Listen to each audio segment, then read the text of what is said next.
by the military-industrial complex. And now, the Taliban will pay a price. Do we have the confidence to do in the Middle East what our fathers and grandfathers accomplished in Europe and Asia? The situation in Afghanistan is deteriorating. What I do oppose is a dumb war. Hey everyone, welcome back to the Boardwalk Podcast. Good to have you back here. So this week we're taking a look at some current events in Afghanistan. It's been a little while since we caught up with those, and then we're going to do a deep dive into the three Taliban Emirs, starting with the elusive and enigmatic Mullah Omar, and then moving into Mohamed Mansoor, who sadly passed away from mysterious UAV-related circumstances, and then the current Emir and current legitimate leader of Afghanistan, Habatullah Akhundzada. So, welcome, boys. How you doing? Man, I am doing quite well. It's been a good week so far. I'm also doing well because, as I told Kyle, the Turnpike Troubadours are coming to town, and I got tickets for that. Oh, nice. Yeah, I know you don't care about any of this country music, Stu, but it's Turnpike Troubadours getting back together is a pretty big deal. Zach's going to get to go see them, so that's pretty cool. Damn. Yeah, I'm way more interested in that Vegas show that's going to be happening later in the year, the When We Were Young tour. I might go to that. I might find a way to go to that. What is that? Getting all the punk and like pop punk bands from the late 90s, early 2000s. Oh wow! Back together, yeah. Man, just milk a All little American bit more nostalgia. Rejects, Taking Back Sunday. Yeah. Thursday. Yeah. It's gonna be awesome. My Chemical Romance doing it, or? I think My Chemical Romance. They're still big, aren't they? Are they still like a thing? Yeah, they just taught me how to feel feelings, man. Yeah. No, that seems like much more up your alley, Stu. Much more up your alley to go there. Yeah, so, well, let's kick it off, boys. From Turnpike Troubadours to Mullah Omar. And I'm surprised there's not a country song about Mullah Omar. Give Steve Earle time. Yeah, Steve Earle will come up with one. Yeah, he will. I mean, it's a prolific songwriter. But, yeah, Mullah Omar. I think there was one of them. It was a Picture of You. Picture of You. Is that about Mullah Omar? Yeah, is that a Picture Nickelback of song? You, pictures of me. All right, but in all seriousness, let's talk about maybe the most when it comes to people that are very good at hiding. He's very good at hiding, Mullah Omar, and he's the leader of the Taliban. So he wants to kick it off with discussing the early life and times of leader of the Taliban. I can do that one. So like Mullah Omar, he was born in Kandahar and grew up in Darude and Uruzgan. And I know we've mentioned it before. Unlike most members of the Taliban, like the Taliban is a contrary to people who write poorly worded opinion pieces. The Taliban is a predominantly Pashtun nationalist organization, and mostly Durrani Pashtun, right? But there are Ghilzai Pashtuns within there, and Mullah Omar is a Ghilzai Pashtun from the Hotak tribe, which, when you look at the empires of Afghanistan, the first empire was created by Mirwais Hotak, who was a Ghilzai Pashtun. He was the son of, I think his dad was just like a low-level, Islamic, mullah, cleric. Like, it seems like a lot of these people are, which when you kind of go through these, a lot of the leadership within the Taliban tends to be the son of another medium level religious scholar. He came up during a time you had the Tsar revolution with the communist takeovers, and then their own revolutions within the revolutions, and then the Soviet-Afghan War, all happening around the time of his teenage years. And so, like most Afghans who left Afghanistan, he went to Pakistan as a refugee. From there, he attends. That's where he gets his religious training, not at the Darul Uloom Haqqaniya Mosque or Madrasa, that we'll get into a little bit later. But he's I wouldn't say he's radicalized, but he gets his religious training in Afghanistan, and about the time he's 17, 18 years old, he joins the Mujahideen, comes back to Afghanistan, fights for Mohammad Nabi Mohammadi in southern Afghanistan, for the most part in Kandahar, a little bit of fighting in Helmand and Zabul. From there, the Soviet-Afghan war ends, and he just goes back to Kandahar, or he goes to Kandahar, having gone to Pakistan from Uruzgan. So he pretty much stays in Kandahar when the war is over. He becomes a local mullah for a little madrasa of, I think it was, 30, 31, 32 students, or talibs. And then from there, like the mystique, the story of Mullah Omar is that people came to him because a local quote commander, like it wasn't like a commander within any Afghan military, but just like a local strongman had captured some young underage girls and was holding them essentially as sex slaves, and asked Mullah Omar to intervene. He shows up with his talibs. They kill the commander, and they kind of made that a sport, and just kind of went around and through violence imposing their version of Sharia law. But a big element of that was doing things like this, which I think any rational person would go, yeah, I don't care that he killed some pedophiles who were kidnapping girls for sex slavery. But that's really how like the movement starts with things like that us in the West would agree with. But his call for a return to more traditional Islamic values in line with Pashtunwali really resonates with the conservative Southern Afghans. And in a time where you have this civil war throughout the entire country, you have somebody who's starting to kind of unify the lawless South, where they haven't really had that leader like a Massoud in the North, or a Ismail Khan in the West. That gets Pakistan's attention.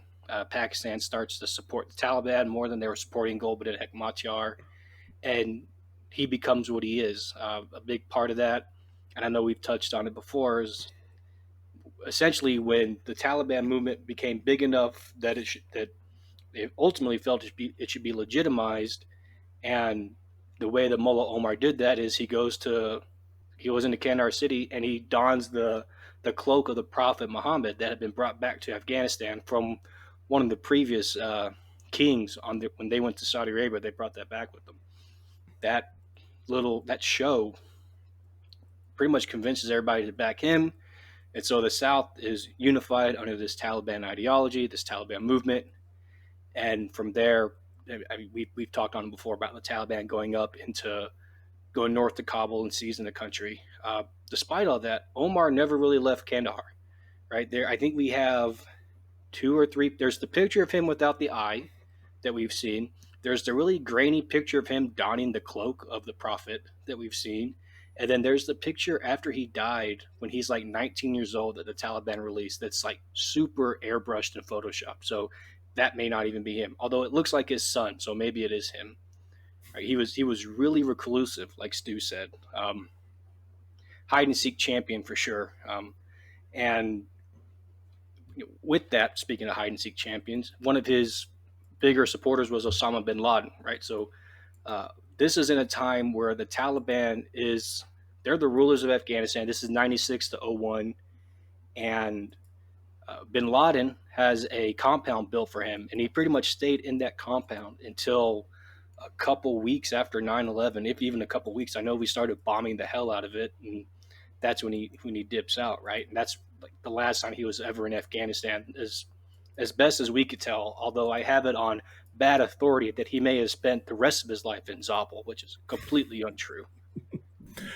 Yeah. For listeners and viewers, I shared an interesting article that I found today, or not an article, more of a white paper called the Secret Life of Mullah Omar, and it details a lot of I don't know. It's almost like an alternate reality version of his life post Man in the High Castle version of like Malone. Yeah.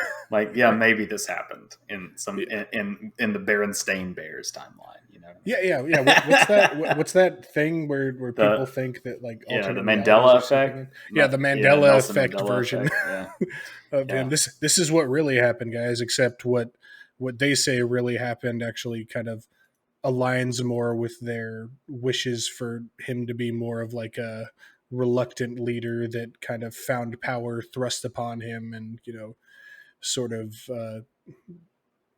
was like a true Pashtun Muslim and all that, which I'm sure in many ways he was, at least for their purposes. But yeah, he had a lot of things going for him early on. I think one of the main things that drew a lot of people to him, besides his early deeds countering the Mujahideen turned warlords, is the fact that he's 6'6", which which works out in favor for a lot of leaders. If you strike kind of an imposing figure for people, then people will be more likely to be drawn to you. It's a as Joe Rogan says, it's a monkey brain thing. You kind of, if you physically literally look up to somebody, then you're more likely to look up to them. And number two, the donning of the cloak, as we talked about in our Taliban episode 4 or 5 of season 1, if anyone wants to look back at it, the donning of the Prophet's cloak was almost like a prophetic like realization of Islamic power. That's kind of falls into Al-Qaeda, notably declaring allegiance to Mullah Omar and the Taliban, in part because of the fact that he sort of fulfilled like the prophetic thing that the leader of Muslims would don the Prophet's cloak and then go forth. So interestingly, kind of something that that cut into that is that he was more about Afghanistan and maintaining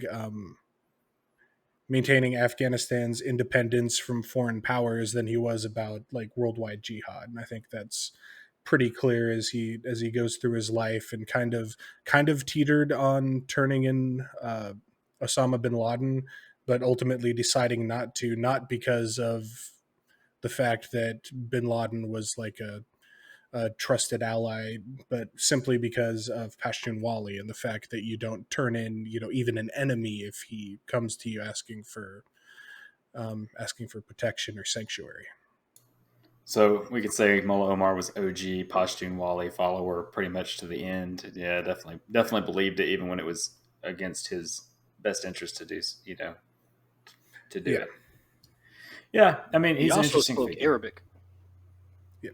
Which in a country where most people are illiterate, if you're trying to, and I don't claim to speak for a single Muslim on this planet, but in a country like Afghanistan, where you're trying to get a group of people to back your cause in the name of furthering Islam, it certainly helps if you could recite the Quran in the original language it was written. Yeah, that's probably huge. I mean, but of course, being his dad a religious scholar, I'm sure he had ways to pick that up where other people may not. Even a mid-level religious scholar would probably have access to that. So, yeah. But Mullah Omar, the big deal with Mullah Omar, of course, is that we didn't really know what happened to him after the initial invasion. There's reports saying that his house was one of the first targets we bombed, and apparently that killed like one of his sons, but he was not there. And his stepfather / uncle. Oh man, yeah. So I mean, you do that. He gets away from that. There's other reports saying that they had shot at his SUV, or they had shot at cars that he was riding in with missiles, but that's not really what happened. But nobody really knew. I mean, he's hiding the entire time the war's going on, especially the early part of the war. So he's hiding. Nobody knows where he's at. And he doesn't really talk or put out statements. So a lot of this stuff is just like pure speculation at this point. So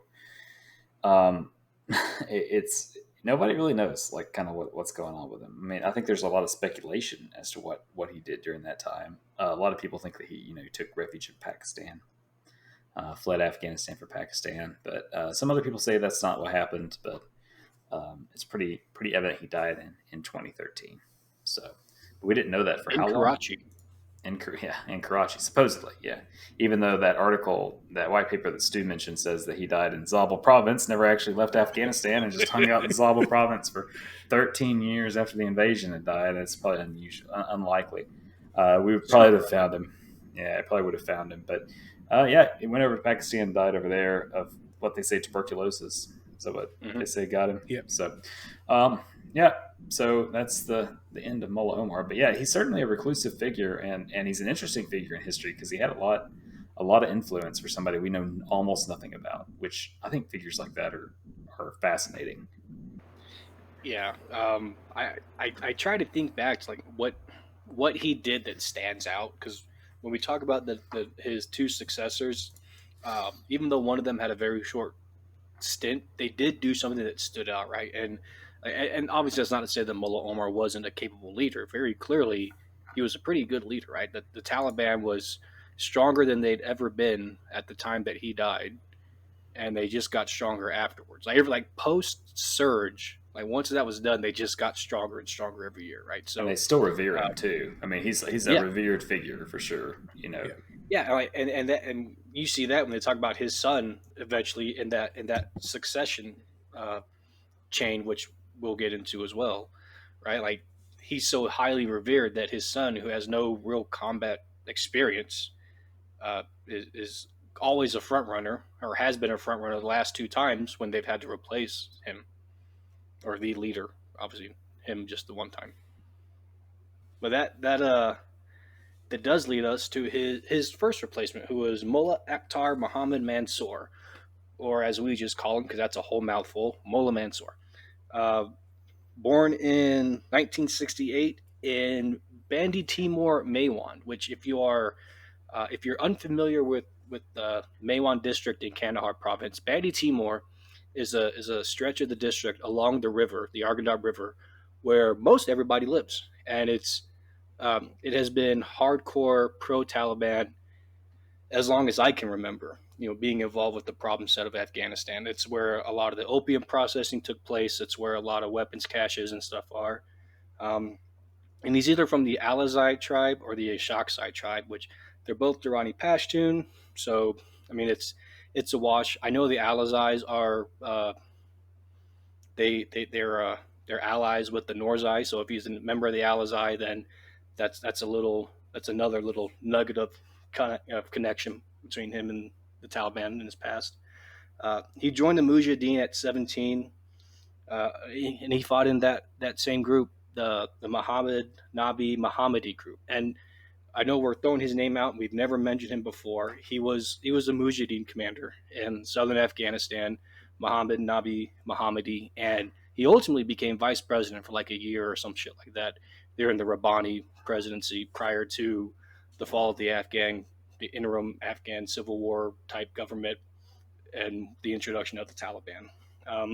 So he fought in that group at the same time as Mullah Omar. It's believed that that's where he met Mullah Omar. And at the time, remember, he's 17, 18 years old, highly impressionable. I think Mullah Omar would have been like 25 or 26, so slightly older. But he did fight against the Soviets in Maiwand, Panjwai, and Zarai districts, which are all right next to each other in Kandahar. After that, he goes to Pakistan to resume his Islamic studies at the Darul Uloom Haqqaniya Madrasa that I had mentioned that earlier.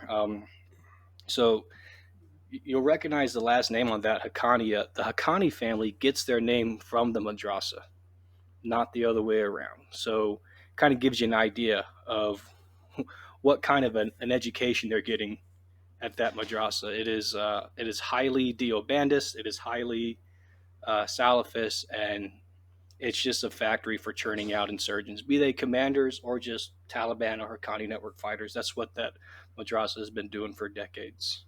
Mullah Mansoor joins the Taliban in 94, one of the first members to join. I think he's in the first couple dozen, so he may have been one of the students even back in Kandahar by this time. He's appointed the Director General of the Kandahar Airport, and he's in charge of airport security and the regional Taliban Air Force in '96. Eventually, he gets the position of Minister of Civil Aviation, which sounds made up. I don't think there was that much civil aviation post-Soviet Afghan war, but that's one of those things. Probably not. Sounds like a good job. Sounds like a job I'd want, Yeah. though. Like very little civilian aviation. What do you like? Tie a analog VCR camera to a kite or something? No, I don't know. Well, you can't tie it to a kite because they outlawed kite flying, Stu. True. After that, not a whole lot for a couple years. He's captured by the Uzbeks in '97, and he's held by them for a couple months. Mullah Omar personally negotiates his release, so it kind of gives you an idea of where they are when it comes to their relationship. And he surrendered to Karzai in 2001. He asked for amnesty, and at the time, 2001, like Jaroa, the government of Afghanistan, or I guess that's not what they were called then, but they were giving every Taliban. Yeah, the interim government. They were giving every Taliban fighter that surrendered in 2001 amnesty. Which is fair. That's the only real way to conduct business. I mean, if you're in Afghanistan, that's just how you conduct business. I mean, that's Pashtun-Wali. Otherwise, you get a bunch of people trying to kill you again. Yeah. Well, that's where we. Yeah, of course. You know who doesn't abide by Pashtun-Wali? The United States government. There you go. Yeah, we don't give a shit. I don't think we knew what it was at the time. Yeah. No. Rumsfeld ain't fucking signing those release forms. And that's exactly what happens, right? So we keep targeting this dude, right? The interim government's like, yeah, go back to Maywand and live your life, run your opium processing plant. I don't give a shit. And we're like, nope, he was a Taliban. We got to get him.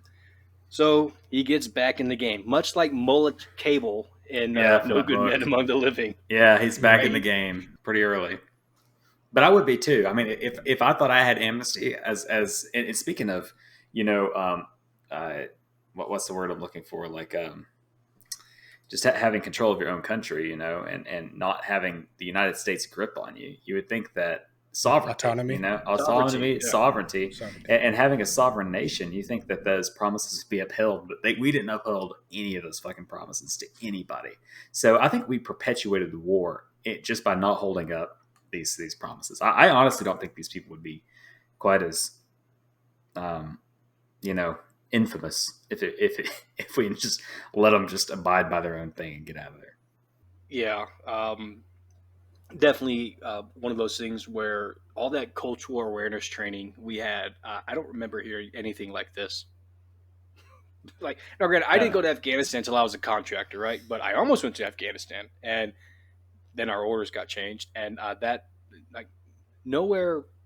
I didn't hear about Pashtun-Wali until I got to Kandahar in 2016, right? And Brandon gave me a book, said read this, and it was Ahmed Rashid's The Taliban, right? So I read that. That was my introduction to the Taliban from a direct intel perspective. So yeah, I mean, none of us knew what the hell was going on, especially, and this is 2001, 2002. Like, there's no way. So. No surprise, he rejoins the Taliban. He is named the shadow governor of Kandahar province, and he holds that position from the end of 2001 to 2007. In 2007, he gets appointed to the Quetta Shura, and he's specifically he goes from being the shadow provincial governor of Kandahar to the number 3 in the entire organization, behind Mullah Omar and Mullah Barater. The Quetta Shura is like the council, the Taliban high leadership in Quetta, Pakistan. That's why it's called the Quetta Shura. It's literally like a meeting in Quetta is what that means, like a Shura in Quetta. So yeah, that's where the Taliban, just for our listeners that don't know, that's where Taliban high command goes.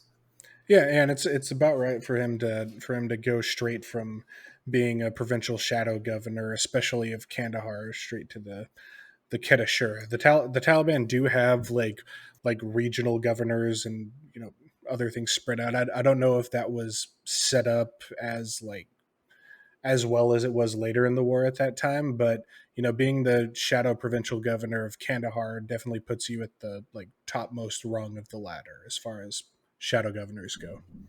Yeah, especially in the eyes of the Taliban, it's the shadow governors of Kandahar and Helmand, right? Like, those are the two big governorships that people are looking at, and maybe Zabul, maybe.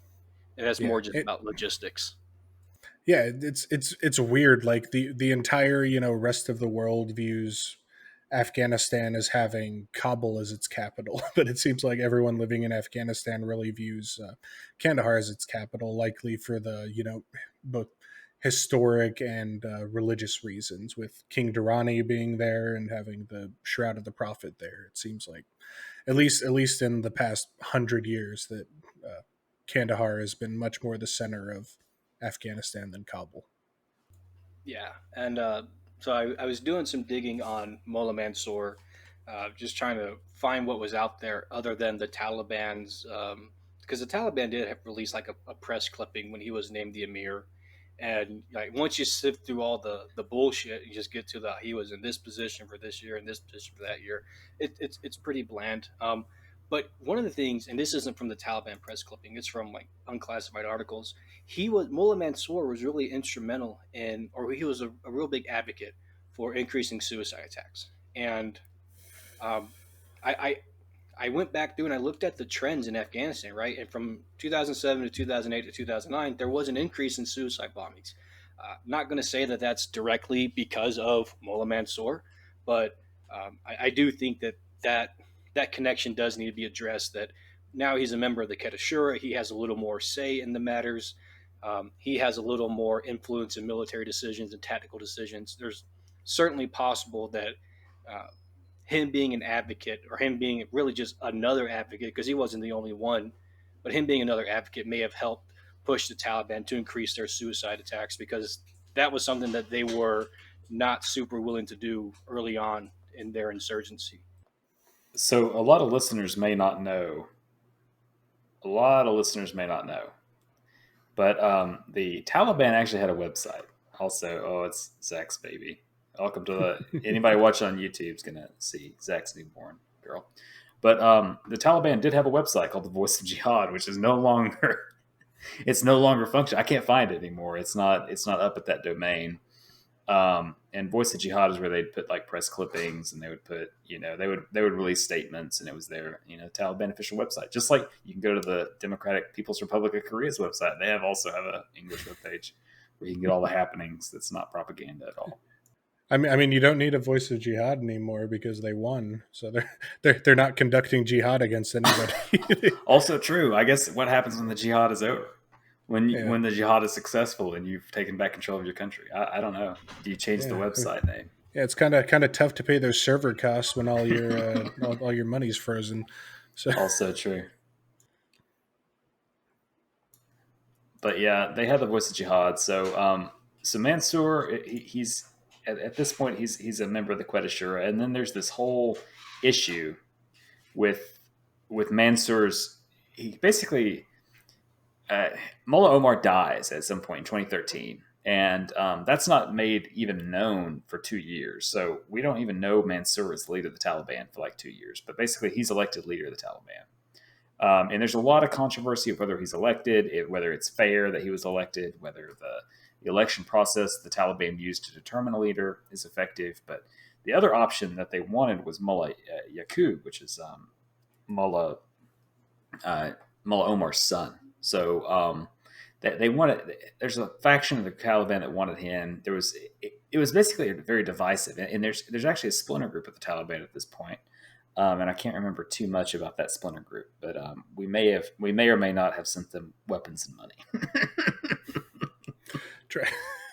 try to sow a little division, but yeah. The issue was that Mullah Omar dies in 2013, and there's no reveal that he's dead and that there's a new emir until 2015. And so in those 2 years, Mullah Mansoor is actively running the Taliban under the guise of Mullah Omar, like edicts that would come from Mullah Omar, where he'd, so when he was alive, what he'd do is typically use couriers and send out like written edicts. And I think he'd even have like a yearly edict that he'd put out for, like, at the beginning of every Islamic year, to just give the fighters like, hey folks, here's what we're here's kind of the general overview of what we're planning this year. 3 guesses. It includes jihad and shit.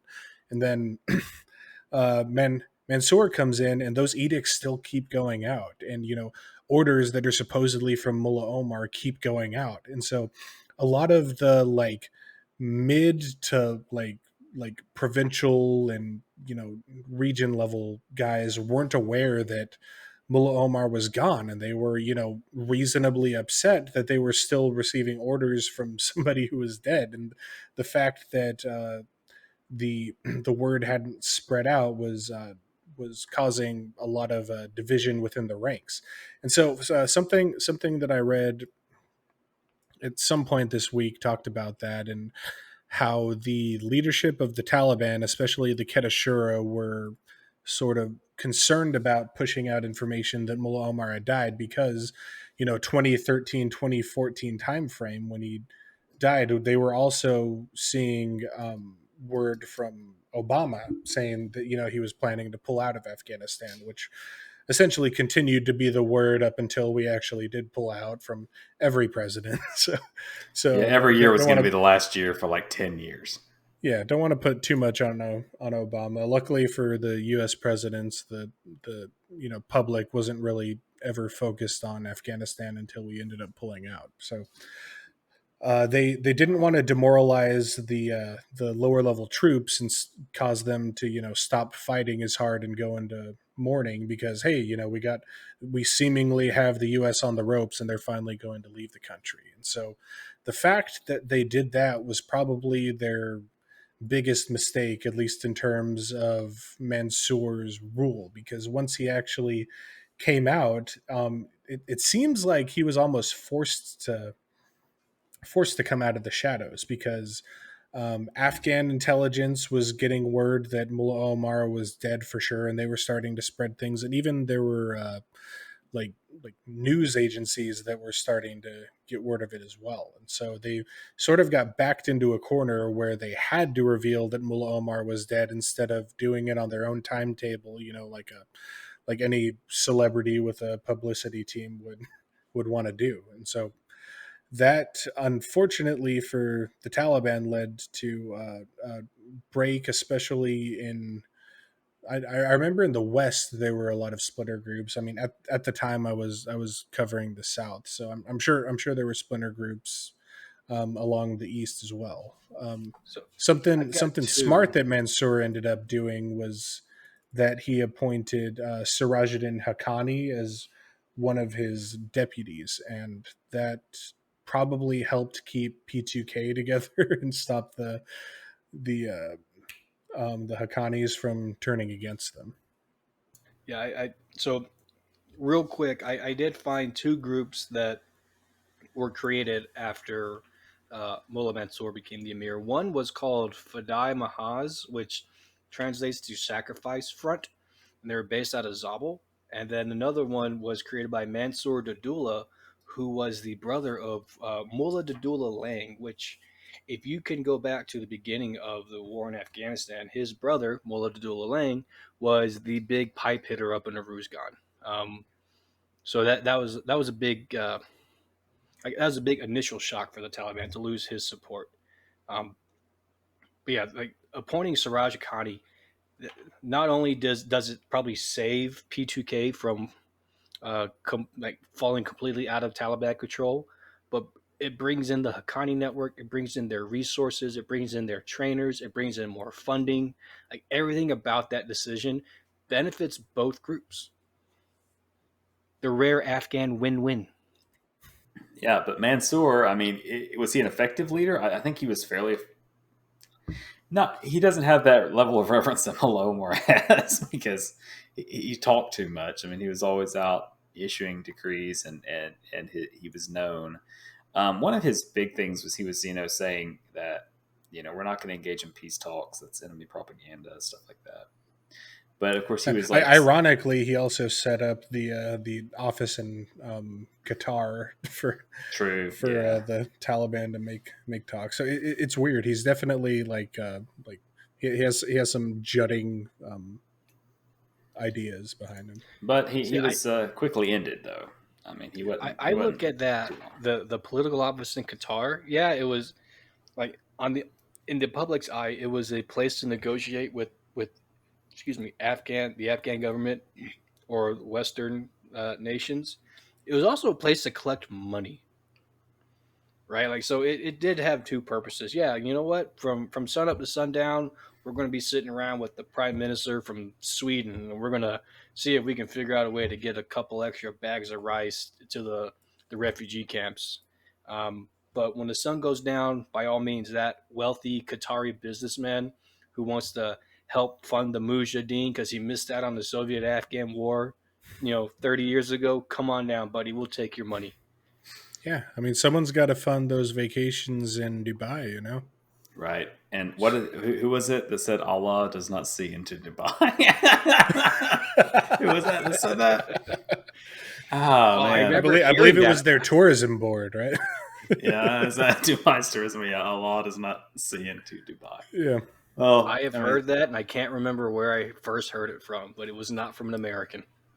No, yeah. I think it was a quote, literally a quote by some Afghan guy that would go like be wined and dined by the Russians in Dubai.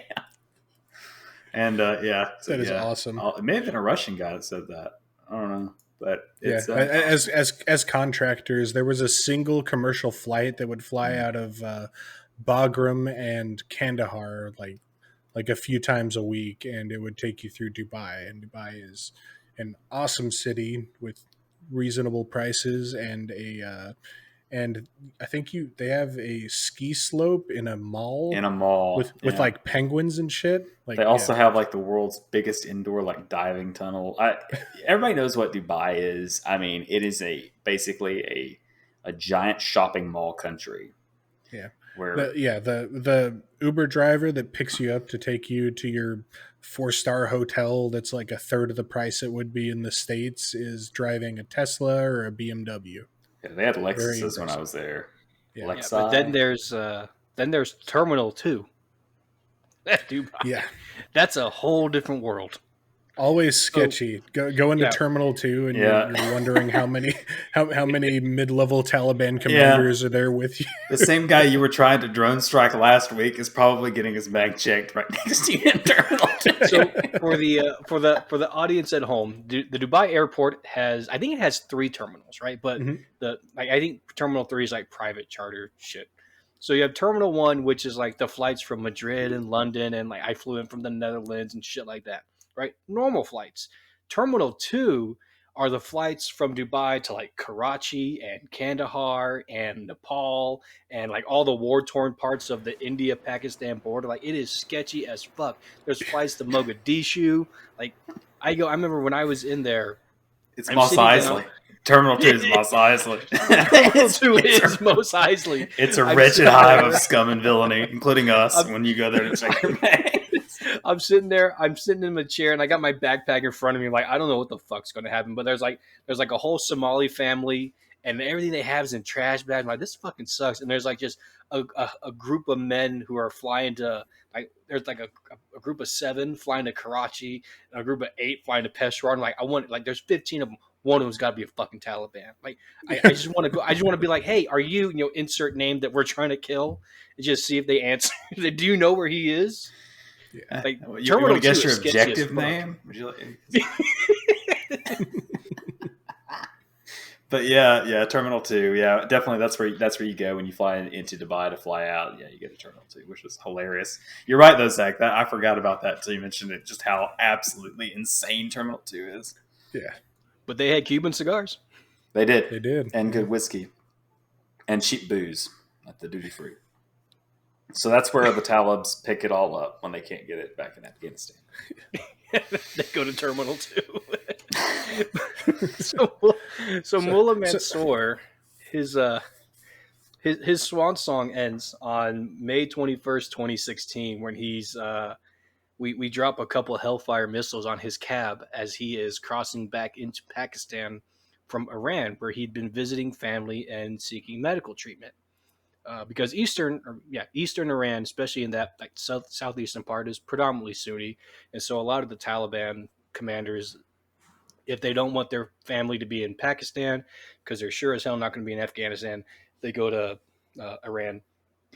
So we drop a couple missiles on him, and that's when the theories start to come out about why did his reign last so short. Why did his reign?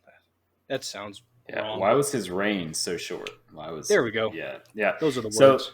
Sometimes I'll start a sentence, and I don't even know where it's going. I just hope I find it along the way.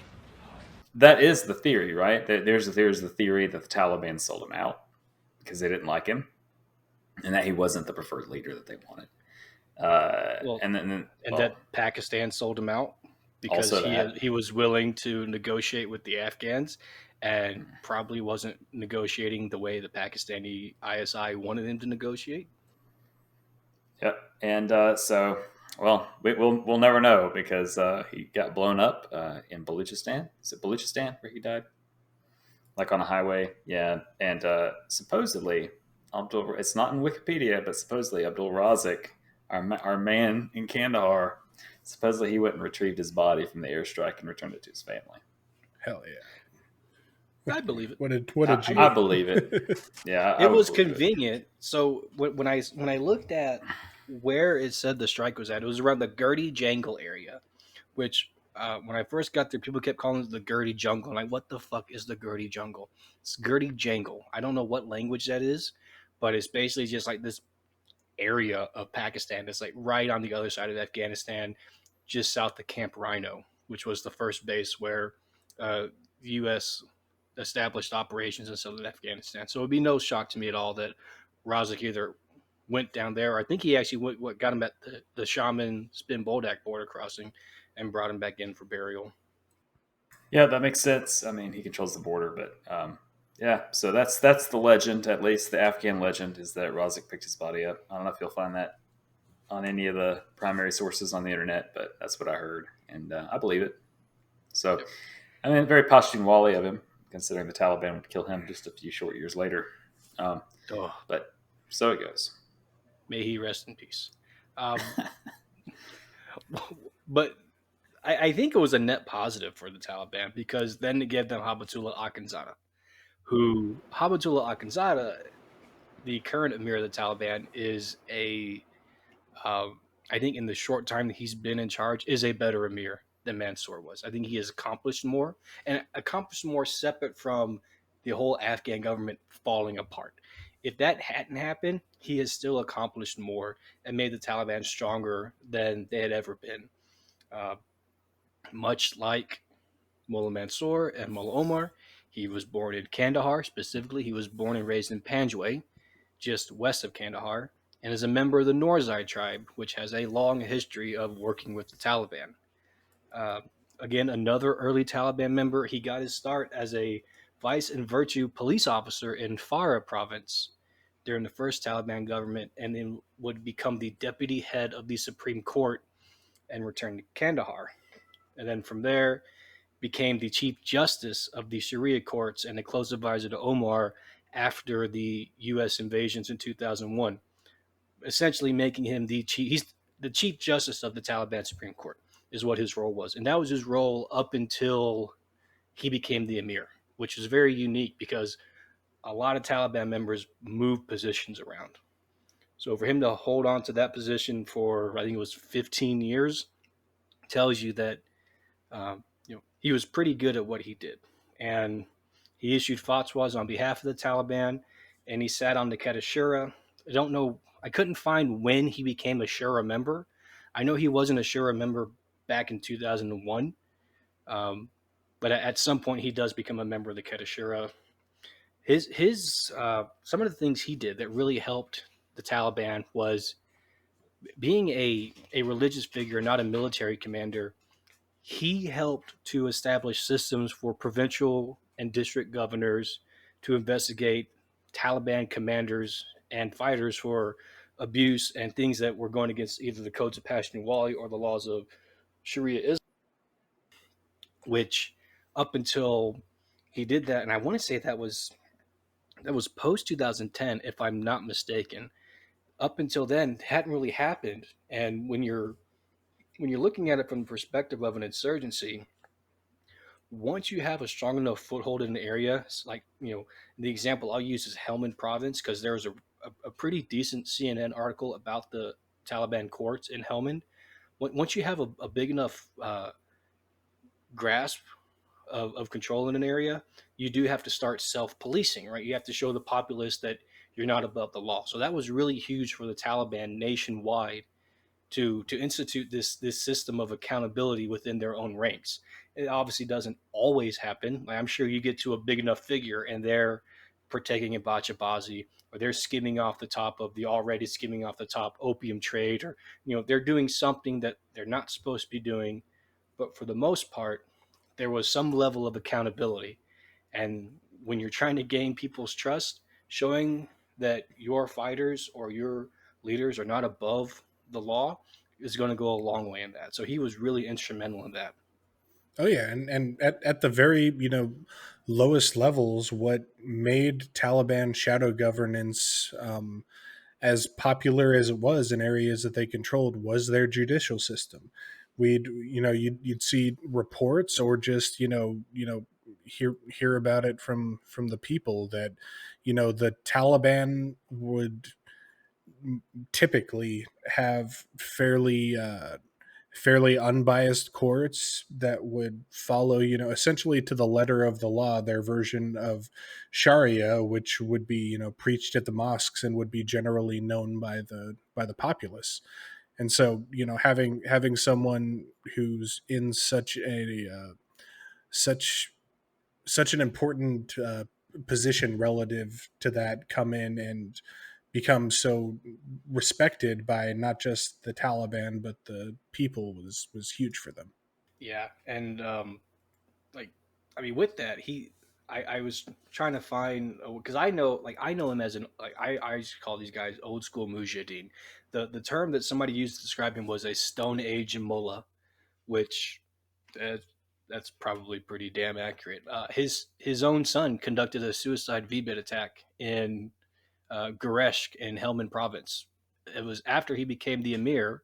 It had been decided before he became the emir, and he signed off on it, fully approving it. So he is there were questions about whether or not Mullah Mansoor was a true believer, or whether or not he was using the insurgency for his own profit, because a lot of these Taliban commanders have their own businesses in Pakistan, and Mullah Mansoor was involved with the opium trade separate from the Taliban. Uh, as far as we can tell, Habatullah Akhundzada's only extracurriculars is he ran like 11 madrasas in Pakistan, right? So he was all for the cause, and that's a pretty good indicator that he was really serious about Mullah Omar's vision and trying to further that, to the point that he has become such a recluse that now every week there's a report that he's dead, which he's not. Um, the rumors You heard it first started. here. Boardwalk Yeah. Podcast says he's not dead. So today is January 25th, 2022. He's not dead as of today. It'll violate. Yeah, but between him and reports that Berater is dead, kind of fills the tabloids over there.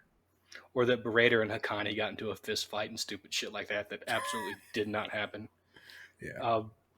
So like the first rumor started like 2020 that he got COVID and died, which I did see. He did catch COVID. He was pretty sick, but he beat that. Like he beat the West, and he is, per the Taliban, safe and relocated to Kandahar, which is not a surprise. I don't see him really leaving Kandahar, except to maybe go to Kabul once or twice as necessary. But he's completely assumed that same role that Mullah Omar had, where the government is in Kabul and you have a prime minister up there and a president. I think the prime minister, Mullah Akund, could be wrong. Like Berater's the first deputy prime minister. But Habatullah Akhundzada is the leader, right? None of these decisions that are being done without his counsel, which, not to say that he's micromanaging, but he's probably not. But there's a vision, right? And everything's getting done in line with his vision and Mullah Omar's vision. And to the point that, I'm not going to say that they're successful right now. They inherited a humanitarian rights issue. There's going to be a humanitarian crisis with food and drought and stuff like that, and that's going to exist for a long time. But one of the areas where we have seen that Habatullah has not evolved, like we had, not that we had talked about, but we had discussed maybe they would if they wanted to have, an effective long-term government is, he's still pretty reticent to allow women to have any formal education. I think the latest report from the Taliban, based on their meetings in Norway this week, I guess to transition to the current events, is that they're planning on having girls back in school by March, which is in line with their Islamic New Year. So we'll see. The Taliban keeps putting out messages that they want, speaking of current events, that they do want girls back in school, that they need to have an education. I don't know what the quality of the education is. I mean, I don't know what the quality of education in Afghanistan is, much less the quality of girls' education. I mean, given how many high level Taliban members over the years have been illiterate, it varies from province to province and district to district. But I'm assuming what they would mean would be like kind of America turn of the 20th century, like red schoolhouse, learn your numbers and your letters and that kind of stuff. I think it's going to be, if I can recall one of the interviews that I think it was Zabiullah Mujahid, who is one of the spokespersons for the Taliban government. I believe it was him who was speaking, or it may have been the guy from New Zealand who is an Uzbek. He's just all sorts of weird. Uh, but that the women's education would be in line with Islamic values, and which means me to think that they're just going to go to madrasa, right? The women in Afghanistan or girls in Afghanistan will get an education, but it won't be a schoolhouse education. It's going to be theological, 100%.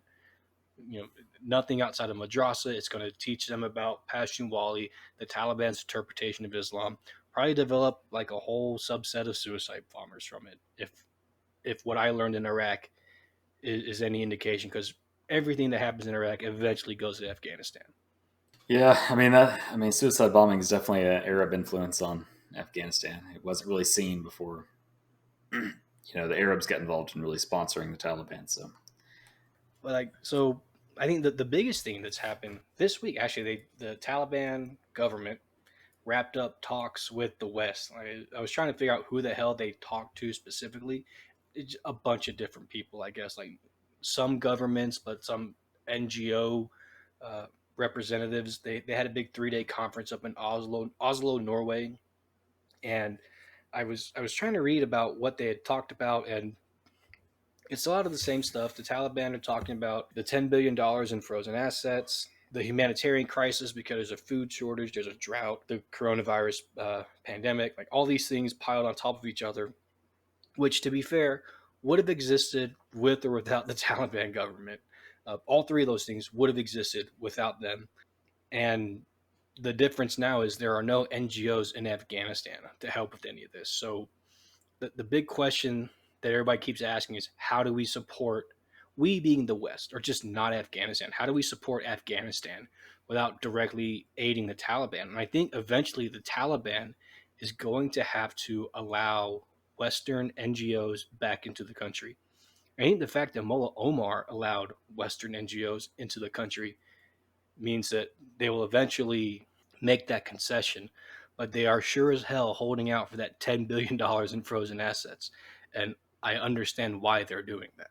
Yeah, I mean, there's no end in sight for that freeze either. I don't think the U.S. is gonna bend over and release them, especially since there's no more troops in harm's way. Yeah, before they talked, before the Taliban officials, representatives met with whoever the hell they met with, I think yesterday, there was a collection of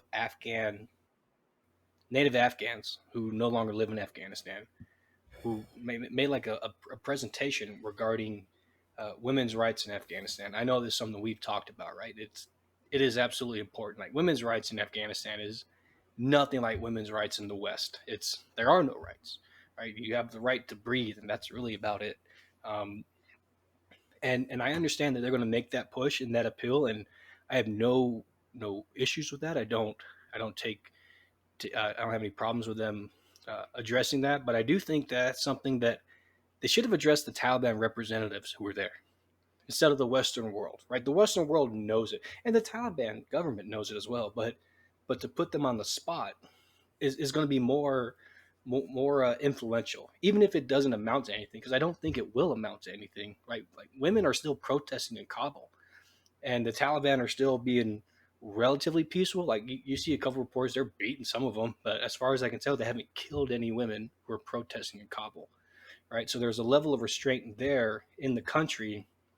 I think at that convention or that committee in Oslo was the perfect time to sit them down across the table from those who have been direct recipients of the violence that they have instilled. Instead, we got, they talked to the Western NGOs and the Western governments, and we're back to square one with the U.S. and other countries and other NGOs saying we will only help if you make sure to include if you respect women's rights, if you include religious and ethnic minorities and into the government. And I understand where we want that to be the thing, but I don't know how you get that through to the powers that be. That's just not how Afghanistan's going to work. And you either have to suck the egg and give them the money, or you need to talk to the government to get NGOs in there to at least start to alleviate some of the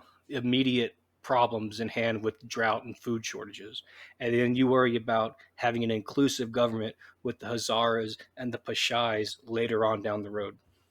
I mean, I think this whole situation is really demonstrating the power of economic sanctions, like we talked about previously on the Kogan convo. And I mean, what incentive is there for the Western world to essentially bail Afghanistan out, if they're not going to bend the way that they want to, economic sanctions are essentially, a non-violent type of warfare, and warfare is all about getting the other side to do what you want. It's never just about, as Robert Heinlein said in Starship Troopers, warfare isn't just about, killing the other guy. It's about, getting him to do what your government essentially wants him to do. So I don't know. It's a stalemate that Afghanistan, I don't think really has a chance of winning.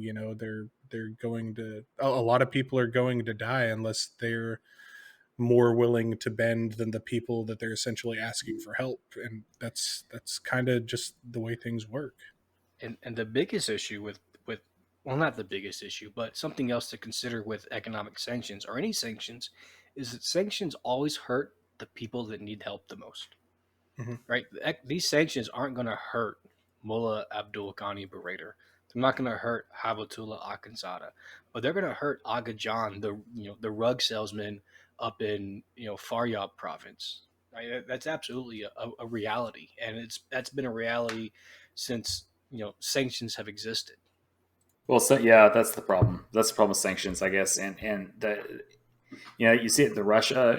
We impose sanctions on Russia. Of course, it doesn't affect Vladimir Putin or his oligarch friends, but it affects the average citizen of Russia. And I guess we do that to try to promote citizens to, I guess, act against their government. But I mean, or what are you going to do in Afghanistan though? These people are already at the bottom, the bottom rung of the ladder, man. So I mean, economic sanctions is not going to do any good. I think invoking Putin is a great segue for something that I wanted to cover when we look at these current issues. I've done a little digging into the whole Russia-Ukraine thing, and it seems a little petulant and childish, but at the same time, it's Vladimir Putin, and he wants Ukraine. Ukraine is not, as right now, it doesn't look like Ukraine's going to join NATO or the EU, which is that throws a wrench in Putin's claims about NATO expanding, which they did do when the Soviet Union fell, but they're not really expanding now to take former Eastern Bloc nations away. But what I wanted to talk about was there is no appetite from the American population to jump into that war. And I would say at least 75% of that is because we just spent 20 fucking years in Iraq, in Afghanistan, excuse me. Like, if we didn't get bogged down in Afghanistan, maybe it's different because, like, our enemy since Rocky fucking Four has been Russia, right? So for all of a sudden, for the American public to not have that appetite for war with that man, Vladimir Putin specifically, it's pretty telling just how burnt out we are as a country. And I saw that Joe Biden was talking about stationing 8,500 troops closer to the to Ukraine. Russia's got 100,000 on the fucking border. This is another prime example. Like this is textbook when we looked at the problem with Afghanistan about never committing the troop strength to actually win a counterinsurgency. If you send 8,500 troops closer to the border for a conventional war against 100, like everybody knows that doesn't mean anything because it's 8,500 people next to literal divisions of mechanized infantry and airborne infantry, and you have ADA, all these assets that Russia has stationed there, and our solution is less than 9,000 people. Like, one, because like Joe Biden knows we can't send the fucking 82nd to Poland because the American public is going to say, no, we're not fucking doing that. Congress is going to say, no, we're not doing that. So we have backed ourselves in a corner by having this 20-year-long war in Afghanistan that has just drained us of the will to fight, where you have an event. And I'm not saying that going into Ukraine to stop Russia is valid. It's probably not. Like, in the big picture, it probably doesn't really affect the United States. There's a whole continent called Europe that can put their armies together to fight the Russians if they really want to, but they won't because we're still around, right? Like, there's all these things there, and we're just done. Like, as a country, we're finally just done with war to the point that you could probably justify actually getting involved in this one, and we just don't want to do it. Yeah. No, if you were sending 9,000 Poles over there, that's a different thing. Polish Grom will kill tell everything. You what. I just, they'll make things work. You just need to get against it all. You just need to get each of them a rusty Mosin, and he'll take care of business. If I learned anything from history memes, you give them 9,000 members of like the Polish SF and like one drunken Finnish farmer with a sniper rifle. Problem solved. With no scope, just iron scopes and a mouthful and some of winged snow. hussar or something. Fine. Yeah. But I mean, I don't have an appetite for any of this shit. I mean, and at the end of the day, Russia taking Ukraine doesn't really change my life, and I don't feel like any American should die for Ukraine. That government's just as corrupt or more corrupt than Russia, and just because they try to, nose up to NATO doesn't mean. Yeah, I mean, realistically, Iraq burnt out America on war. Like, Afghanistan was just extra on top. Yeah, let me rephrase that. We got burnt out on Iraq, and then August 2021 burnt the rest of the country out on war. I think that's fair. It's a fair assumption. So we'll see what happens, I suppose. So another interesting story is that 500,000 jobs have been lost since the Taliban took over, and I think we're starting to see where those some of that $14 trillion that we spent on the Afghan war went, which I imagine a good percentage of those jobs were getting paid straight from Uncle Sam to Jeroa to provide support there. So things are just getting worse. I don't know if I'm living in Afghanistan at this point, it's a pretty bleak future. Like, you got to be feeling pretty hopeless. You're staring down like mass starvation via famine, like to the percentage levels of Maoist China, and I don't know, it's going to be really tough for a country that already has an exorbitantly high infant mortality rate and an aging populace that can only do so much to keep things together. And I think it's it's not like you ever had a great outlook if you lived in Afghanistan, but it seems pretty dire now. So Even when China does eventually show up and start extracting um, lithium, that's gonna benefit a quarter of a tenth of a hundredth of a percent of the Afghan population. Like they're not gonna hire Afghans to dig that shit up. They're gonna bring their own people. They'll pay like the Afghan strong arm that's there to make sure that nobody messes with them. Like that, and that's the problem with this with Afghanistan writ large is that the corruption is so rampant, right? And so, Yeah. with 500,000 jobs lost, that's contracts obviously dried up. So all those Afghans who were on nonsense contracts or even legitimate contracts, those are gone. People, Afghans who had means, who had businesses, they're gone, right? Because they were probably working with us as it was. So they got into that special visa program and left the country. Understandably so. I don't blame any of them. The Taliban pretty much forcing all women to stop working unless you're a nurse. They're all gone. Like, of course that them losing 500,000 jobs is expected. What I want to know is how the fuck did they figure out it was 500,000 jobs? Because like Afghanistan is one of the hardest places to get fucking statistics from. Yeah. I'm really curious about that. You don't need that many diversity coordinators under the Taliban government. So we're gonna have to make cuts somewhere. So yeah, they don't have to worry about Title IX funding. no, maybe some of that. Maybe the ISI gave some of that 10 billion in gender funding that they got over towards that census effort there. Did you guys see this this like short documentary on Netflix? It's been nominated for, or they're expecting it to be nominated for an Oscar about Afghanistan. no. What is that? It's let me pull it up. It's called Three Songs for Benazir. It is about a young man, from Helmand Province, who he's the first. It says the article I saw. It's from Variety. It says he's the first member of his tribe. I'm curious if they meant the first member of his family, but it doesn't really matter.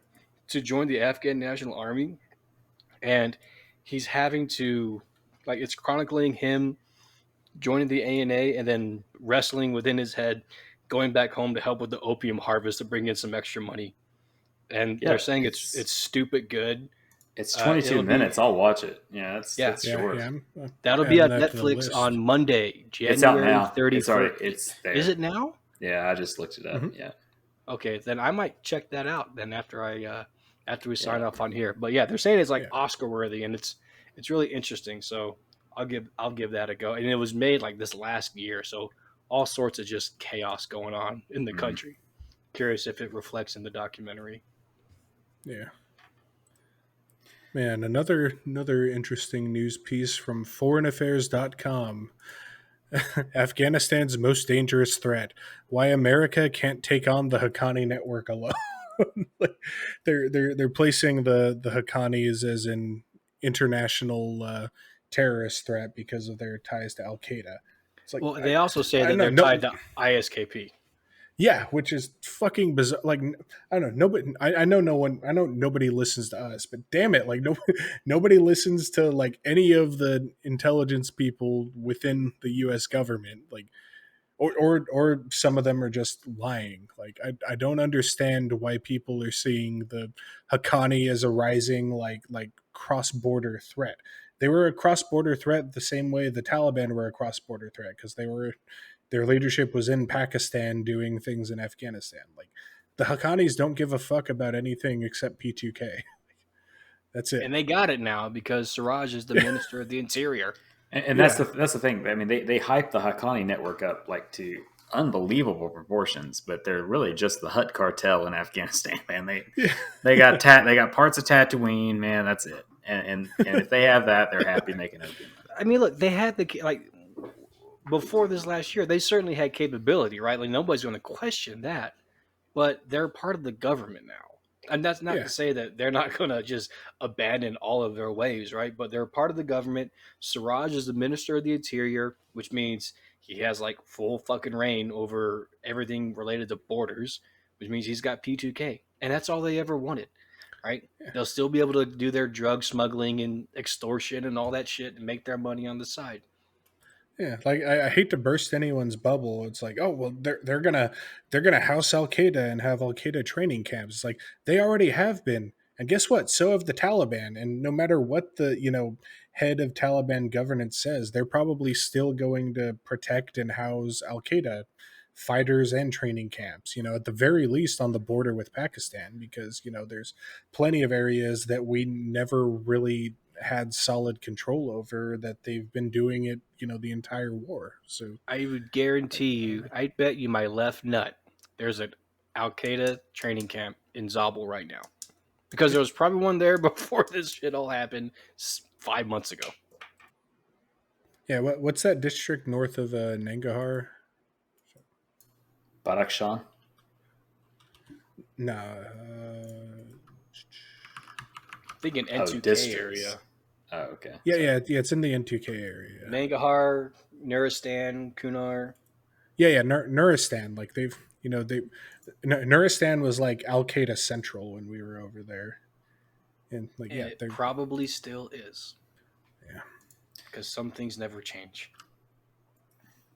Well, so in closing, there's nothing more to be scared of that hasn't already existed for a couple decades at this point.